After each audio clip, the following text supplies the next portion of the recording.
anytime you see a protest today that's heavily pushed in the media, heavily politicized, it almost always comes out right afterwards how utterly provocateur it was.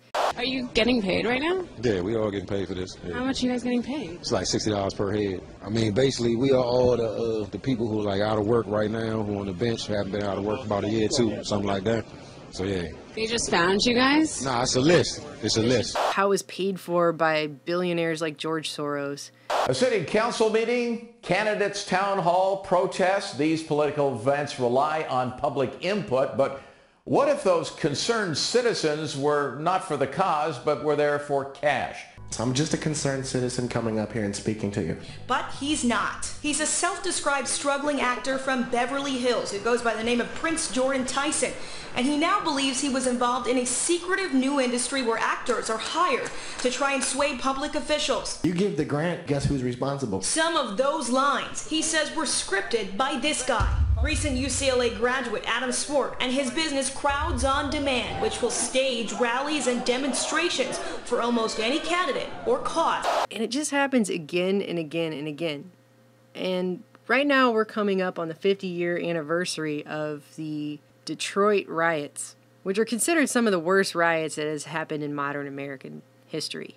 And while the media is busy telling everyone that race relations are just as horrible today as they were back then, they're going to leave out a huge part of the story. If you look back at what was actually going on during these horrible riots, it turns out they look just as provocateur and agitated as the ones we're seeing today.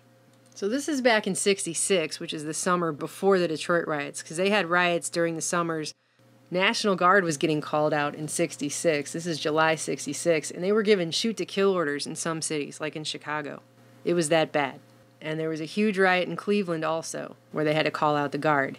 And towards the end of that month, after all these riots happened, you had a Democratic senator come out from Ohio and say, all of these riots are actually part of a national conspiracy that's being executed by experts. He didn't mince words on that. He straight up called it a conspiracy.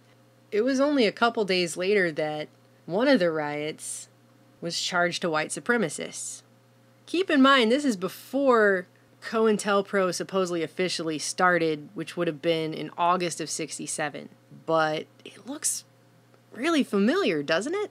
3 days after the senator came out and charged a methodical national conspiracy to start these riots, the Attorney General went on television, which was a really big deal back then because there were only 3 channels, and anyone who goes on television, that's like a word on high to the American people, right? He went on television and he said, there's no organized single conspiracy, there's no masterminding plot, there's no evidence of any of that, there's nothing to see here, everyone go back to sleep. But a lot of people didn't believe him, and a week later the House added a special clause into the Civil Rights Bill that would make it a federal crime to cross state lines and take part in or start a riot. Because that's what was happening. People, the same kind of thing you see today was happening back then. Not even a week after that, a grand jury came out and said the Cleveland riots were actually a conspiracy involving communists and professional agitators. At the same time that that was going on, the representative from Ohio's 20th District came out and called for a congressional investigation into the riots because they believed they were professionally agitated. By the time you get to Detroit the next year, and this is a timeline of the Detroit riots in '67 from the Detroit Free Press, all you have to do is read the first 2 events on the timeline and it sounds provocateur. So on July 23rd, you have this place called the Blind Pig, but it was also the United Community League for Civic Action, and it was under surveillance. And at 3:35 a.m., you had an undercover police officer slip into there, and 30 minutes later, they just started rounding people up in there, 85 people, and loaded them into patrol wagons. Keep in mind, this is at a very heated moment politically for the country. It's in a predominantly black neighborhood. Does it not sound provocateur to you? So they just went into this place, the United Community League for Civic Action, and started rounding people up. Well, that pissed a lot of people off, and that's what started the riots. It wouldn't come out until several years later that the CIA was actually not only giving intelligence training and riot gear and training and surveillance and counter-sabotage to local police departments in all of these areas where these things were going on.